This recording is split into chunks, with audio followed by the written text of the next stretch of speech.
नमस्कार, आप देख रहे हैं द इंडिया टॉप। मैं हूं आदेशपुरी। 13,120 पदों के लिए 2014 में जारी किया गया विज्ञापन बिहार कर्मचारी चयन आयोग के द्वारा प्रथम इंटर स्तरीय को लेकर आज तक परीक्षा पूरी नहीं हो पाई, आज तक मेरिट लिस्ट नहीं आ पाया। आपको बता दें कि परीक्षा शुरू से विवादास्पद रही है। पहली बार पीटी हुआ, भ्रष्टाचार के आरोप लगे, अध्यक्ष और सचिव दोनों गिरफ्तार हुए, जेल भी गए। दोबारा परीक्षा ली गई, लेकिन तब भी परीक्षा का विवादों से नाता नहीं टूटा। आपको बता दें कि 16 अगस्त के बाद जब छात्र काउंसलिंग का इंतजार कर रहे थे तो सितंबर में 1218 कैंडिडेट का पीटी का रिजल्ट फिर से दिया गया और यह कहा गया कि पिछली टीम के द्वारा गड़बड़ी हुई थी। 4 साल बाद वो पकड़ा गया और फिर से उनका मेंस लिया गया और काफी जद्दोजहद के बाद काउंसलिंग का डेट आया। लेकिन काउंसलिंग के डेट आने के साथ ही साथ छात्रों का मुसीबत कम नहीं हुआ, क्योंकि इसमें आयोग के द्वारा एक मनमानीपूर्ण कदम यह उठाया गया जिसमें बोला गया कि 2014 से 2016 के बीच में बने NCL यानी कि नॉन क्रीमी लेयर के सर्टिफिकेट ही मान्य रहेंगे। इसको लेकर धरना प्रदर्शन हुआ आयोग के कार्यालय में। छात्र रात तक बैठे रहे ठंडे के दिनों में, लेकिन जबरदस्ती उन्हें हटा दिया गया। काउंसलिंग लिया गया, काउंसलिंग में 2021 का भी NCL लिया गया। लेकिन आपको बताएं कि जब इसको लेकर छात्र हाई कोर्ट की शरण में गए तो हाई कोर्ट के में शपथ पत्र में आयोग के द्वारा एक व्याख्या की गई कि कैसे 2014 से 16 तक के ही NCL को लिए जाएंगे और मतलब निकाले गए। और बताएं आपको, उसके बाद से छात्रों में एक फूट पड़ गया है। वैसे छात्र जो कि जनरल कैटेगरी से हैं, वैसे छात्र जो कि OBC में हैं और उनके पास 2014 के समय का NCL था, वो छात्र अब ये कह रहे हैं कि हमारा रिजल्ट, हमारा मेरिट लिस्ट जारी किया जाए, क्योंकि मामला जो है वो कोर्ट के हवाले चला गया है। पता नहीं कितना समय लगेगा। 8 साल हो गया परीक्षा का फॉर्म फिलअप हुए, कितने दिनों तक हम इंतजार करेंगे? हमारी उम्र बेकार हो रही है। इनका भी बोलना सही है। जबकि वैसे छात्र जो कि 7-8 साल इस परीक्षा में अपने जवानी का अहम समय खपा दिए, उनको लास्ट में एक वैसा सर्टिफिकेट जो कि हर एक परीक्षा में 6 महीने लेटेस्ट मांगा जाता है, उसको 2014 से 16 के बीच यानी कि 7 से 8 साल पुराना उसे मांगा जा रहा है, जिसको लेकर वो कोर्ट भी गए और जाना उनका सही भी था, क्योंकि आयोग ने जो शपथ पत्र दिया है उसमें साफ कहा है कि मान्य तो वही रहेगा जो 2014 से 2016 के बीच का NCL है। तो इस दृष्टि से देखें तो छात्र जो कोर्ट में गए हैं न्याय के लिए, उनका सही कदम है। लेकिन सुनवाई के बीच में ही एक इंटरवेनर आ गया। जो सूचनाएं निकल के आ रही हैं, जो खबरें आ रही हैं, जो छात्र बताते हैं, उसके मुताबिक वो ऐसा इंटरवेनर है जो ये सोच रहा है कि अगर ये छात्र पुराने NCL, नए NCL वाले बाहर हो जाएंगे तो सेकेंड मेरिट लिस्ट आएगी और हमें मौका मिलेगा। लगभग बताएं आपको 45,000 के आसपास छात्र काउंसलिंग के इंतजार में थे। 14,000 के ही आसपास को बुलाया गया, तो लगभग 30,000 वो इंतजार में बैठे हुए थे और उनको आशा है कि अगर इनको बाहर किया जाएगा तो हमको लाया जाएगा। लेकिन उन्हें भी ये सोचना चाहिए कि उनमें भी मैक्सिमम ऐसे कैंडिडेट्स हैं जिनको NCL जिनके पास जो है नहीं है। आपको बताएं कि इस मेरिट लिस्ट को जारी करने के लिए जो जनरल कैटेगरी के स्टूडेंट हैं या फिर जो NCL का मामला जिनको प्रभावित नहीं करता है या फिर जिनके पास NCL 2014 से 16 के बीच में है और उन्होंने जमा कराया, उन्होंने 16 तारीख को ट्विटर ट्रेंड कराने का फैसला लिया है। और आप देखिए, आपकी स्क्रीन पे आ रहा होगा BSSC release merit list. BSSC release merit list का हैशटैग है, दिखा दीजिए 14,410 का पावर।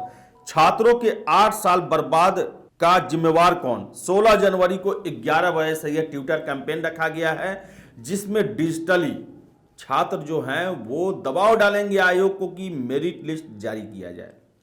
देखिए, मैं आपको बता रहा हूं, मेरिट लिस्ट जो मुझे सूचनाएं मिल रही है, मैंने आपको पहले भी खबर में बताया था कि आयोग जो 4 हफ्ते बाद सुनवाई होने वाली है हाई कोर्ट में, उससे पहले मेरिट लिस्ट दे सकता है। पूरी संभावना है देने की। मुझे जो सूचना मिली उसके मुताबिक आयोग मेरिट लिस्ट देने की पूरी कोशिश करेगा, दे भी देगा। हालांकि ये जो है भविष्य के गर्भ में है। आयोग क्या फैसला करता है और उसके फैसले बारे काफ़ी चौंकाने वाले होते हैं, कोई नहीं समझ पाता है।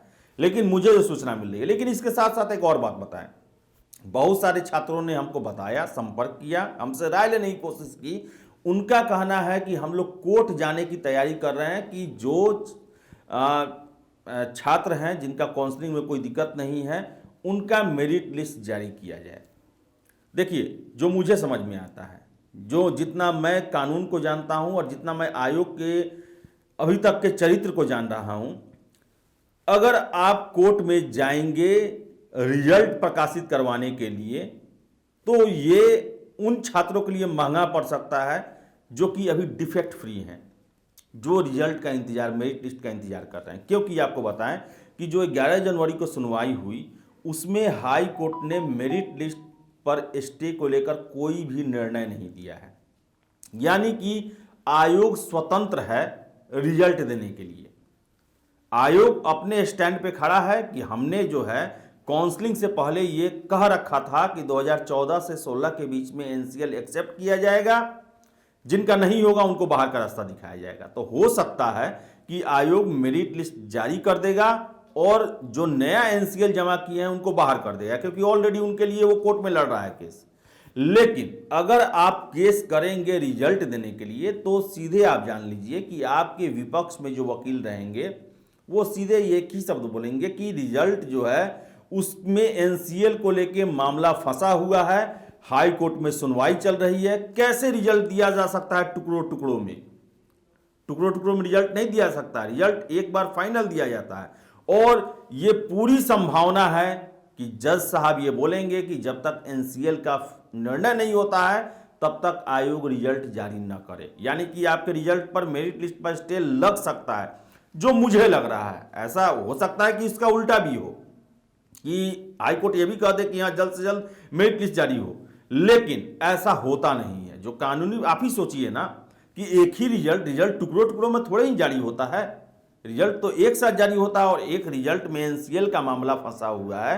अगर उसको आप कुरेदेंगे कोर्ट में जाकर, तो आपका विपक्षी वकील यही बोलेगा कि मामला तो इसी को लेकर फंसा हुआ है, फिर मेरिट लिस्ट क्यों आप जारी करने के लिए हड़बड़ाए हुए हैं? तो मेरे ख्याल से केस करना जो है वो घातक हो सकता है वैसे कैंडिडेट जो कि डिफेक्ट फ्री हैं, जो मेरिट लिस्ट का इंतजार कर रहे हैं। आयोग के भरोसे रहें। आयोग पर के मेरिट लिस्ट देने पर अभी कोई स्टे कोर्ट ने नहीं लगाया है और आयोग अपने स्टैंड पे खड़ा है कि हम न्यू एनसीएल वाले को नहीं लेंगे। और इसी को लेकर तो शपथ पत्र आखिर एफिडेविट जमा किया गया है ना।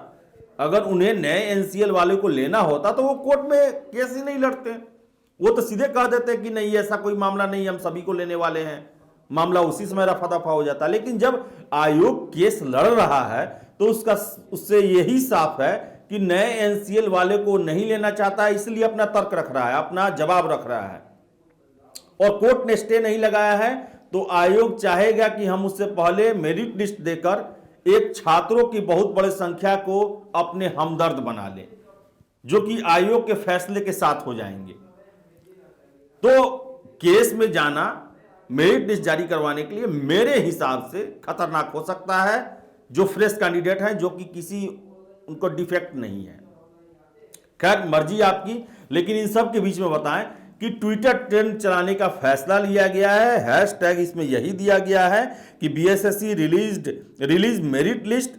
16 जनवरी को 11 बजे से यह हैशटैग चलने वाला है और डिजिटली प्रोटेस्ट होगा और आयोग पर दबाव डालने की कोशिश की जाएगी कि मेरिट लिस्ट उनका जारी करें।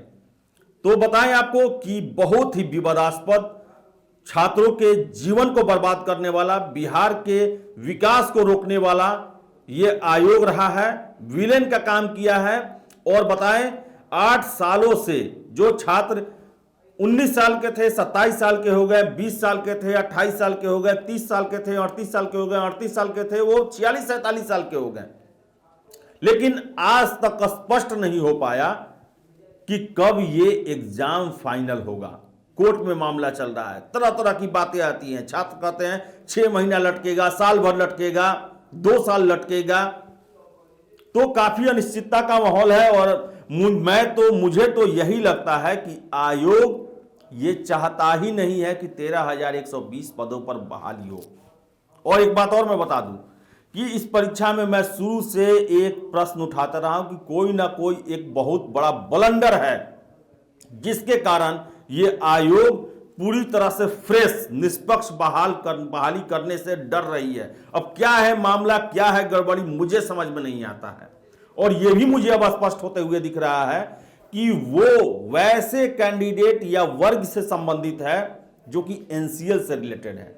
अब क्या है मामला, क्या नहीं, कुछ भी हो सकता है, लेकिन आयोग की मंशा मुझे कभी भी साफ नजर नहीं आई और न ही अभी आती है। आगे और भी झमेला हो सकता है क्योंकि आयोग की जो नीति है, उनका जो कार्य करने का रवैया है, प्रणाली है, वो बहुत ही विवादास्पद और सोचने वाला है। तो खैर, जितने भी छात्र हैं, हमारी सहानुभूति आप सभी के साथ है। जो मेरिट लिस्ट का इंतजार कर रहे हैं, जो एनसीएल के मामले में फंसे हुए हैं, जो सेकेंड लिस्ट वेटिंग लिस्ट के इंतजार में फंसे हुए हैं, सारे के साथ मेरी सहानुभूति है।